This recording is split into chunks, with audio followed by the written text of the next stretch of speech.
Assalamualaikum warahmatullahi wabarakatuh. Kami dari kelompok 6 akan mempresentasikan tentang critical review tentang flexible working arrangement and stress management training in mitigating auditors burnout and experimental study oleh Ititias Utami Supriyadi. Kelompok 6 terdiri dari Aksa, Ana, dan saya sendiri Kurnia Rumsari. Yang pertama yaitu masalah fenomena penelitian. Auditor menghadapi tekanan pekerjaan yang disebabkan oleh tuntutan presisi dan skeptisisme profesional tanggung jawab mereka untuk menghasilkan laporan audit berkualitas tinggi. Sedangkan ketika auditor berada dalam musim sibuk, bekerja lebih dari 10 jam per hari dalam jangka waktu terbatas selama beberapa bulan menyebabkan stres. Selama waktu sibuknya, auditor sering mengerjakan tugas secara bersamaan dengan tenggat waktu yang sangat singkat. Sehingga kondisi ini menimbulkan konflik tanggung jawab pekerjaan, keluarga, dan aktivitas pribadi lainnya. Burnout merupakan salah satu bentuk stres yang dialami oleh auditor, di mana berdampak pada perilaku disfungsional auditor yang mengakibatkan inefisiensi substansial pada organisasi atau individu, seperti turnover intention, absensi, dan produktivitas yang lebih rendah. Tidak hanya itu, penelitian sebelumnya belum mempertimbangkan faktor-faktor yang dapat mengurangi burnout untuk meningkatkan hasil auditor. Itulah yang melatar belakangi penelitian ini dilakukan untuk meningkatkan hasil kerja auditor. Tujuan dari penelitian ini yaitu untuk menguji secara eksperimental efektivitas dua strategi mitigasi serangan, pengaturan kerja yang fleksibel, dan pelatihan manajemen stres untuk meningkatkan kinerja auditor pemula.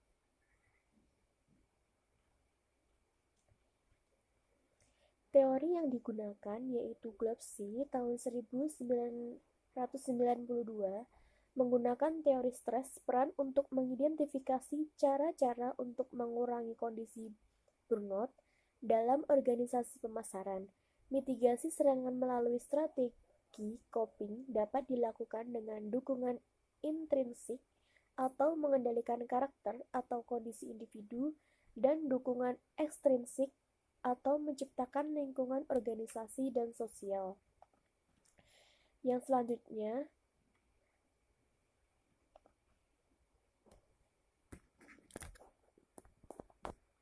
berpendapat bahwa kehidupan individu yang sehat merupakan penunjang intrinsik yang dapat digunakan sebagai mekanisme untuk mencegah terjadinya serangan balik. Namun, mekanisme tersebut cenderung bersumber dari sisi individu auditor dan berada di luar kantor kendali akuntan publik, dari Jones dan kawan-kawan tahun 2010. Teori selanjutnya dari John House dan Parasuraman via Gillespie tahun 92 dan beberapa ahli dalam lingkungan perubahan organisasi menyarankan bahwa suatu organisasi dapat meningkatkan reaksi stres dengan memodifikasi lingkungan kerjanya. Faktor intrinsik tersebut ini dapat mengurangi stres dengan dua mekanisme, termasuk memodifikasi lingkungan kerjanya dan melaksanakan program pelatihan manajemen stres.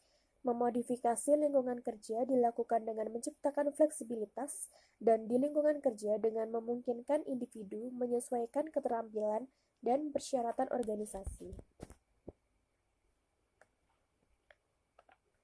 Teori terakhir dari Eimer dan Kaplan tahun 2002 membandingkan respon antara dua kelompok auditor yang masing-masing berada dalam lingkungan kerja yang standar atau fleksibel.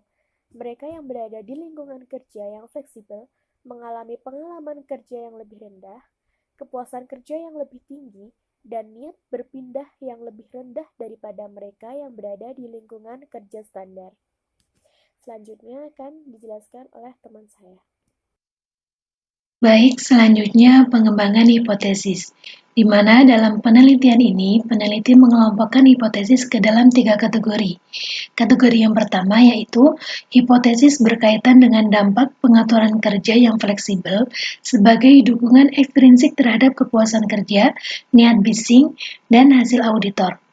Nah, dalam kategori ini terdapat 3 hipotesis, yaitu yang pertama, pengaturan kerja yang fleksibel mengurangi dampak negatif dari kondisi burnout terhadap kepuasan kerja auditor. Kemudian, yang kedua, pengaturan kerja yang fleksibel memitigasi dampak negatif dari kondisi burnout pada intensi turnover auditor. Kemudian yang ketiga, pengaturan kerja yang fleksibel memitigasi dampak negatif kondisi burnout terhadap kinerja auditor. Nah, kategori hipotesis yang kedua yaitu hipotesis yang berkaitan dengan dampak pelatihan manajemen stres sebagai dukungan ekstrinsik terhadap kepuasan kerja, niat bising, dan kinerja auditor. Nah, dalam hipotesis kategori yang kedua ini terdapat 3 hipotesis. Yang pertama yaitu stres meringankan pelatihan manajemen dampak negatif dari kondisi burnout terhadap auditor dalam hal kepuasan kerja. Kemudian yang kedua, stres meringankan pelatihan manajemen dampak negatif dari kondisi burnout pada auditor dalam hal niat omset. Kemudian yang ketiga, pelatihan manajemen stres mengurangi dampak negatif kondisi burnout terhadap kinerja auditor. Selanjutnya, kategori hipotesis yang ketiga yaitu hipotesis yang berkaitan dengan 2 strategi gabungan untuk kepuasan kerja. Nah, dalam hipotesis ini juga terdapat 3 hipotesis. Yang pertama yaitu kondisi burnout auditor yang mendapatkan pengaturan kerja yang fleksibel dan pelatihan manajemen stres akan mencapai kepuasan kerja tertinggi. Kemudian yang kedua, kondisi burnout auditor yang mendapatkan pengaturan kerja yang fleksibel dan pelatihan manajemen stres akan mencapai turnover intention yang paling rendah. Nah, yang ketiga, kondisi burnout auditor yang mendapatkan pengaturan kerja yang fleksibel dan pelatihan manajemen stres akan mencapai kinerja terbaik. Kemudian selanjutnya metode hasil penelitian, di mana dalam penelitian ini peneliti menggunakan dasar eksperimental 2x2 antara subjek. Nah, eksperimen ini dilakukan di kelas dengan mahasiswa akuntansi yang telah mengambil mata kuliah praktik auditing. Kemudian mahasiswa ini dijadikan subjek penelitian sebagai auditor pemula. Nah, dalam penugasan audit, auditor pemula akan mendapatkan tugas-tugas yang penuh dengan pekerjaan teknis yang kompleks sehingga mengalami kondisi burnout. Nah, selain itu, hasil pekerjaan auditor pemula juga akan memberikan kontribusi yang signifikan terhadap penilaian auditor senior atau partner dalam memberikan opini audit. Nah, pada awal percobaan, semua peserta ditempatkan dalam kondisi kelelahan terlebih dahulu. Kemudian, secara acak dibagi menjadi 4 kelompok. Nah, setiap kelompok mendapat perlakuan baik, pengaturan kerja fleksibel, pelatihan manajemen stres, kombinasi pengaturan kerja fleksibel, dan pelatihan manajemen stres. Nah, 4 kelompok percobaan tersebut terdiri dari kelompok 1 yaitu pelatihan manajemen stres dengan manajemen kerja fleksibel. Kemudian kelompok 2, pelatihan manajemen stres dengan manajemen pekerjaan yang tidak fleksibel. Kemudian kelompok 3, pengaturan kerja yang fleksibel tanpa pelatihan manajemen stres.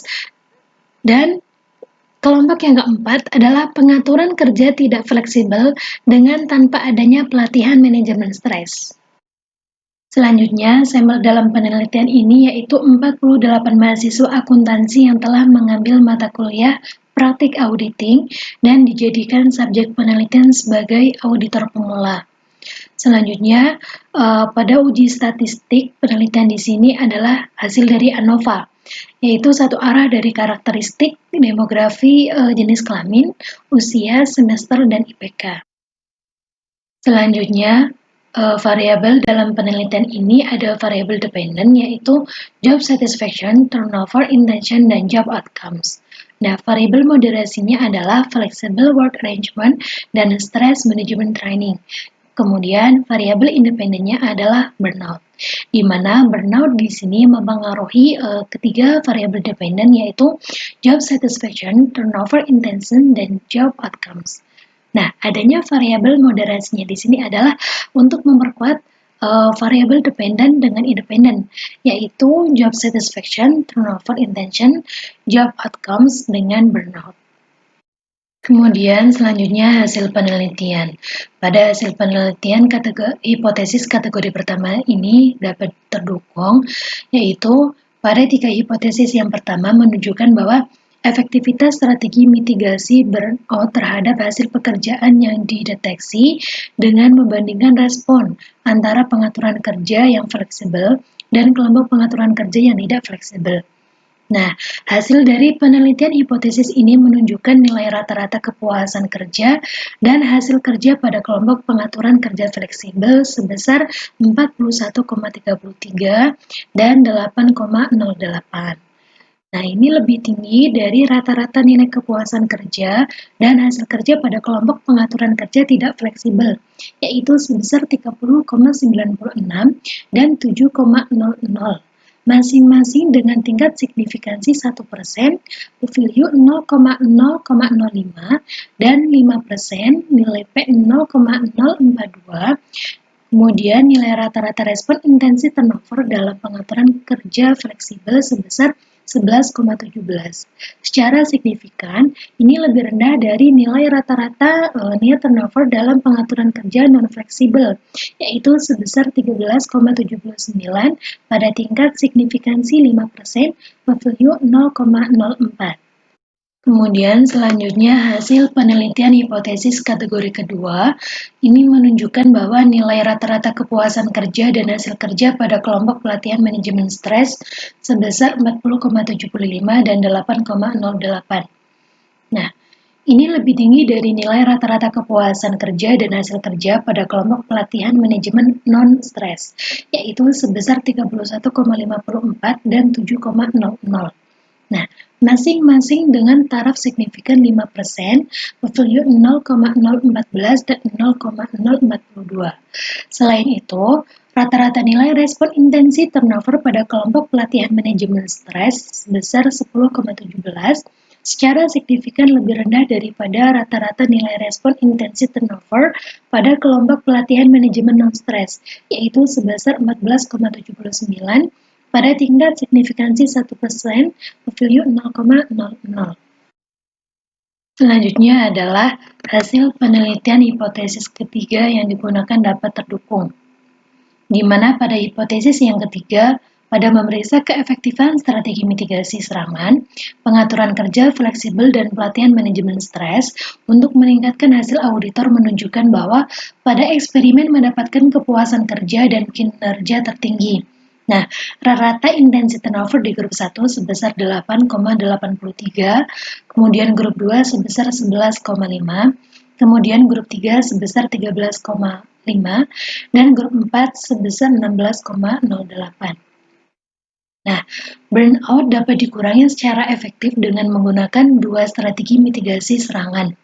Kelompok 1 yaitu pengaturan kerja yang fleksibel dan pelatihan manajemen stres dengan nilai turnover terendah rata-rata sebesar 8,83, F-nya 8,32, dan nilai P-nya 0,00 yang dibandingkan dengan dua kelompok lainnya.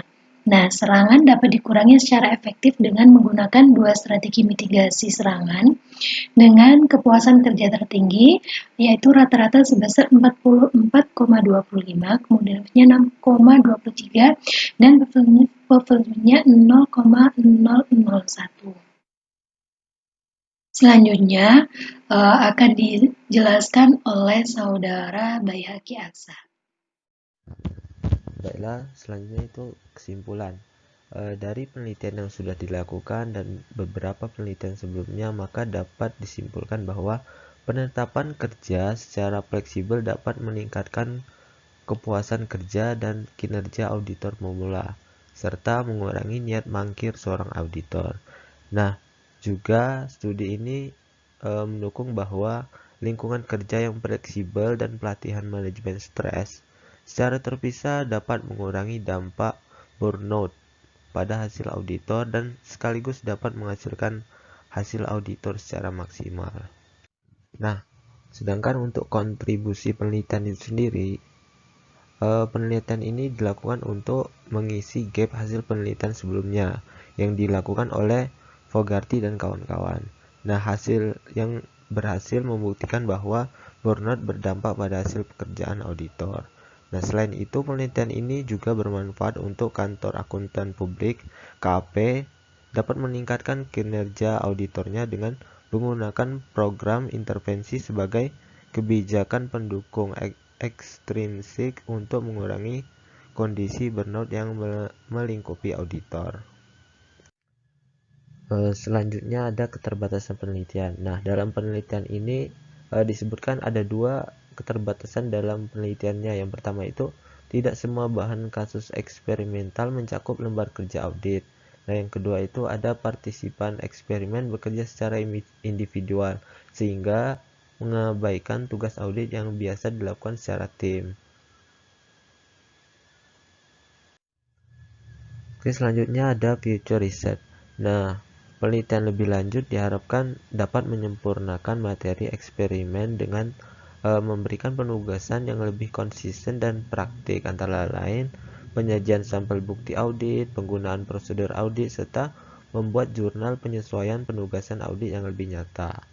Nah, selain itu, penelitian lebih lanjut juga dapat mengembangkan mitigasi burnout dengan memberikan penugasan audit kepada tim.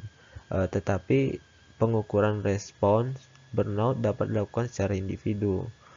Nah, hal ini menarik untuk diteliti karena lebih konsisten dengan praktik audit secara umum ya. Karena praktik audit yang sekarang kan kelompok ya. Jadi lebih menarik jika dilakukan secara kelompok. Cukup sekian presentasi dari kelompok kami, lebih dan kurang kami mohon maaf. Wassalamualaikum warahmatullahi wabarakatuh.